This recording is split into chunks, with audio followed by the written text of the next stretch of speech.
दिल्ली शहर में तो है संजय गाइस, अपनी वीडियो में पत्नी एंड तक मीरा बने रहो, वीडियो और को फुल न्यूबॉर्न वॉच करो। बेबी रिंकू के साथ रहा करता था। उसका परिवार छोटा था लेकिन सुखी था। सब कुछ ठीक चल रहा था, मगर फिर एक दिन। चलिए उठ जाइए, नाश्ता कर लीजिए। हाँ उठ रहा हूँ, तुम चाय बनाओ, मैं तब तक फ्रेश होकर आता हूँ। संजय बाथरूम में फ्रेश होने चला गया। वो अभी ब्रश ही कर रहा था कि उसे एक अजीब सी आवाज आई। संजय, संजय। ये आवाज कहां से आ रही है? संजय, संजय। क्या हुआ? कितनी देर लगेगी? जल्दी बाहर आओ ना। यहाँ आओ मीरा। हाँ, क्या हुआ? ऐसा लग रहा है जैसे कोई वॉश बेसिन के अंदर से बोल रहा हो। अच्छा, तो इससे बातें कर लो। अरे मजाक नहीं, मैं सच कह रहा हूँ। ठीक है, बातें कर चुको तो आकर नाश्ता कर लेना, मैं जा रही हूँ। मीरा बाहर आ जाती है और उसी के पीछे पीछे संजय भी बाहर जाने लगता है। और तभी वो आवाज फिर से आती है, पर इस बार संजय उसे इग्नोर कर देता है। नाश्ते के बाद मीरा कहती है, अच्छा, अब फटाफट तैयार हो जाओ और अस्पताल जाओ। क्यों अस्पताल क्यों? मुझे क्या हुआ है? अरे, ये क्या बोल रहे हो? आप डॉक्टर हो। अच्छा हाँ, ओफो, मुझे क्या हो गया है कि मैं यही भूल गया कि मैं डॉक्टर हूँ। रात में कम जागा करो तो दिमाग सही चलेगा। संजय अस्पताल पहुंचता है। वो रोज की तरह अपनी ड्यूटी पर था। हॉस्पिटल में आज कुछ ज्यादा ही भीड़ थी। मरीजों की लंबी कतार और डॉक्टरों की भगदौड़ चल रही थी। तभी अचानक इमरजेंसी रूम से कॉल आता है। संजय तुरंत वहां पहुंच जाता है। एक गंभीर हालत में मरीज को देखकर वो उसकी जांच करता है। इस मरीज की हालत तो बहुत सीरियस है, पता नहीं सारा स्टाफ कहाँ बिजी है। संजय उस मरीज को बचाने की पूरी कोशिश करता है। वो उसे सीपीआर देता है, मशीनें चेक करता है और लगातार उसे होश में लाने की कोशिश करता है, पर मरीज दम तोड़ देता है। अरे, इसकी तो पल्स बंद हो गई। पर तभी अचानक वो आदमी पूरी तरह तड़पने लगता है और फिर वापस लाश बन जाता है। संजय को उसे देखकर एक अजीब सा डर लगता है। वो फौरन बाहर भागता है। वो चला गया, मैं उसे नहीं बचा सका। I am so sorry. ये सुनकर मरीज के साथ वाले फौरन अंदर आते हैं तो देखते हैं कि मरीज सही सलामत है। संजय चौंक कर मरीज की ओर देखता है। उसकी आंखें फटी रह जाती है। ये कैसे पॉसिबल है? अभी तो संजय को कुछ समझ नहीं आ रहा था। उसकी सोचने की शक्ति जैसे ठप हो गई थी। तभी एक नर्स उसके पास आई और उसे एक दवाई थमाई। ये दवाई लीजिए। ये किस चीज की दवाई है? ये आपके माइग्रेन के लिए है। माइग्रेन की दवाई? मुझे माइग्रेन कब हुआ? संजय उलझन में था, लेकिन उसने बिना कुछ कहे दवाई ले ली। फिर वो अपनी शिफ्ट खत्म करके घर लौटा। अपने घर में उसे एक अजनबी आदमी दिखाई दिया। तुम कौन हो और यहाँ क्या कर रहे हो? मुझे तुम्हें कुछ बताना है। अरे भाई, लेकिन तुम हो कौन? मैं वो हूं जिसे तुम नहीं जानते, लेकिन फिर भी जानोगे और जान के भूल जाओगे। और फिर उस आदमी की बातें बहुत ही अजीब थी और तभी अचानक धीरे धीरे उसका चेहरा बिगड़ने लगा। उसकी आंखें लाल हो गई और उसके अंग भयानक रूप से मुड़ने लगे। ये क्या हो रहा है? अब तुम सच्चाई देखोगे। संजय घबरा कर चिल्लाने लगा और भागा। तभी वो मीरा से टकरा गया। अरे क्या हुआ? क्यों घबरा रहे हो? वो आदमी कौन है अपने घर में? उसका चेहरा। कौन आदमी? अपने घर में कोई नहीं है, आपका वहम होगा। चलो आओ बैठो, मैं पानी देती हूँ।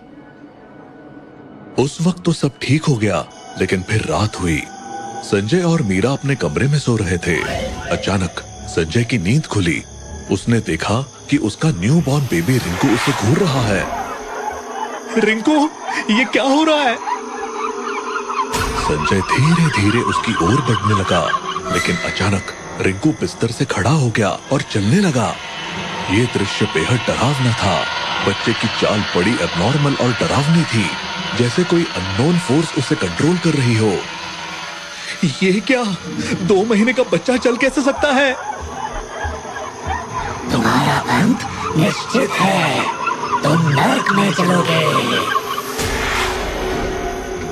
संजय का दिल तेजी से धड़कने लगा। उसकी चीख निकल गई। चीख सुनकर मीरा की भी नींद खुल गई। क्या हुआ? क्यों चिल्ला रहे हो? रिंकू, उसने मुझसे बात की। उसने कहा कि मैं नर्क में जरूंगा। मीरा ने देखा कि रिंकू शांत बिस्तर पर लेटा हुआ था। वो संजय के माथे पर हाथ रखते हुए उसे शांत करने की कोशिश करने लगी। ये तुम्हारा वहम है, कुछ नहीं हुआ। तुम बहुत थक गए हो, तुम्हें आराम की जरूरत है। लेकिन मैंने अपनी आंखों से देखा। ये लो, ये नींद की गोली ले लो और सो जाओ, कल सब ठीक हो जाएगा। संजय मीरा की बात मानकर नींद की गोली लेता है और बिस्तर पर लेट जाता है। उसकी आंखें बंद हो जाती है। अगले दिन संजय ने एक तांत्रिक को बुलवाया और उसे सारी बात बताई, जिसे सुनकर वो बोला, यहाँ काली शक्तियों का वास है। ये शक्ति तुम्हें अपने साथ ले जाना चाहती है। काली शक्ति? लेकिन क्यों? कुछ पुरानी गलतियां या कर्म इसके पीछे हो सकते हैं। मुझे कुछ सामग्री चाहिए होगी। तुम इन चीजों का इंतजाम करो, कल मैं इसका समाधान करूंगा। ठीक है। संजय को बहुत डर लग रहा था। वो फटाफट तांत्रिक की बताई सामग्री ले आया। अगली सुबह होते ही संजय तांत्रिक का इंतजार करने लगा, लेकिन वो नहीं आया। आखिरकार संजय ने खुद तांत्रिक के ठिकाने पर जाने का फैसला किया। तांत्रिक अब तक नहीं आया। मैं खुद जाकर देखता हूँ कि वो कहाँ है। पर तुम अकेले मत जाओ, कुछ गलत हो सकता है। मुझे जाना ही होगा, यही मेरी आखिरी उम्मीद है। संजय फौरन तांत्रिक के ठिकाने पर पहुंचा। वहां तांत्रिक का कोई निशान नहीं था। यहाँ तो कोई नहीं है, पर कल तो वो यही मिला था। संजय को कुछ समझ नहीं आ रहा था कि आखिर ये चल क्या रहा है। तभी उसे वहां वही आवाजें सुनाई देने लगी और वो तुरंत वापस लौटने के लिए दौड़ पड़ा। जैसे ही उसने घर के अंदर कदम रखा तो वो हैरान रह गया, क्योंकि घर में अंधेरा था।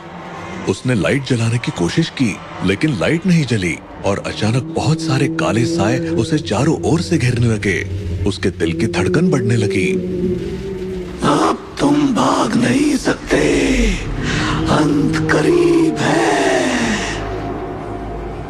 कौन हो तुम? मुझसे क्या चाहते हो? काले साए उसके चारों ओर घूमने लगे और एक गहरी भयावह हंसी पूरे कमरे में गूंजने लगी। अचानक संजय की नजर सामने के कमरे पर पड़ी, जहां मीरा का शरीर लटक रहा था। उसने खुद को फांसी लगा ली थी। मीरा, नहीं! ये कैसे हुआ? तुम ऐसे कैसे कर सकती हो? ये तुम्हारी गलती है, तुम्हारी बर्बादी तय है। संजय ये सब देखकर पागल सा होने लगा।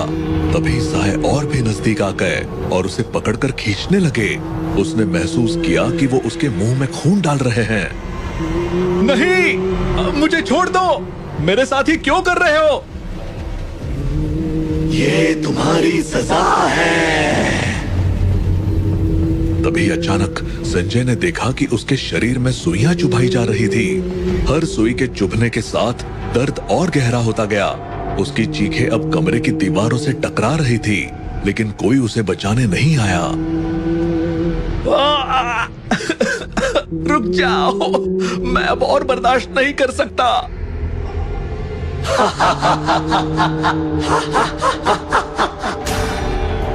अब तुम्हारा अंत शुरू हो गया है। ये सब इतना भयावह था कि संजय की सांसें थमने लगी। उसकी आंखों के सामने अंधेरा छा गया और अंततः वो बेहोश होकर जमीन पर गिर पड़ा। जब वो होश में आया तो उसने चारों तरफ देखा तो पाया कि वो एक अस्पताल के बेड पर लेटा हुआ है।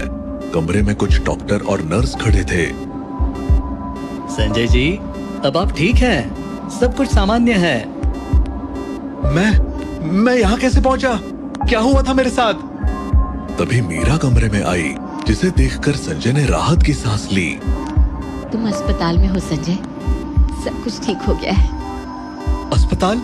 लेकिन वो काले साए, वो सब क्या था? मुझे लगा मैं मर गया। नहीं संजय, वो सब तुम्हारा भ्रम था। असल में तुम्हें स्किज़ोफ्रेनिया था। संजय ने चौंक कर मीरा की ओर देखा। उसे कुछ समझ नहीं आ रहा था। स्किज़ोफ्रेनिया? तुम ये क्या कह रही हो? हाँ, तुम्हें पिछले एक लंबे समय से इलाज की जरूरत थी। ये जो कुछ हो रहा था वो सब स्किज़ोफ्रेनिया की वजह से हो रहा था। जो काले साए तुम देख रहे थे वो असल में डॉक्टर थे। जो खून तुम्हें दिखाई दिया वो दवा थी, और वो सुइयां वो इंजेक्शन थे संजय। संजय की आंखों में हैरानी और उलझन थी। वो समझने की कोशिश कर रहा था। लेकिन वो तांत्रिक, मैं उसके पास गया था। वो तांत्रिक को मैं खुद जाकर मना कर आई थी। हमारे यहाँ कोई काली शक्ति नहीं थी संजय। वो तांत्रिक भी झूठा था। मैंने तुम्हें समझाने की कोशिश की थी, लेकिन तुम्हारी हालत बिगड़ गई थी, इसलिए इलाज ही एकमात्र उपाय था। मतलब मैं ठीक हो रहा हूँ? ये सब सिर्फ मेरा भ्रम था? हाँ, अब तुम ठीक हो रहे हो। डॉक्टरों ने कहा है कि कुछ ही दिनों में तुम पूरी तरह सामान्य हो जाओगे। शुक्रिया मीरा, तुम्हारे बिना ये सब मुमकिन नहीं होता। हम साथ हैं, यही तो सबसे बड़ी बात है। संजय की आंखों में